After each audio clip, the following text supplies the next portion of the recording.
Շնորհակալություն, հարգելի գործընկերներ, սիրելի քաղաքացիներ, ես ինձ մի պահ փորձում էի ուղղակի դուրս բերել այս դահլիճից եւ տան էկրանից այս կողմ նայել, որպես ցեղասպանության զոհ իմ տատիկի, ում ես տեսել եմ թոր եւ հասկանալ, որպես քաղաքացի ինչ շահեր են ուզում պաշտպանել այս աջ կողմում նստած քաղաքական ուժերը, խնդրում եմ մի ընդհատեք ինձ։ Ինչ իմ որ շահն են պահում, պաշտպանում, ինչ եմ ես զգում, արդյոք իմ ինքնությունը, ինչպես որ հաճախ էս քաղաքական թիմը խոսում է նրանց, որ ինքնությունն ենք մենք ինչ որ վտանգում եւ այլն, արդյոք իմ ինքնությունը վտանգել որևէ մեկը կարող է, եթե ես ինքս չեմ կասկածում դրա վրա։ Եթե ես կասկած չունենամ, որևէ մեկը չի կարող։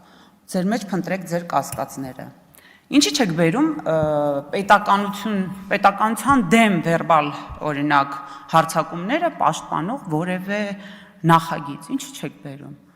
որովհետև դուք հայտնի եք դրանով, որովհետև ձեզ համար պետականությունը ինքը վտանգ է, Հայաստանի Հանրապետության պետականություն վտանգ է։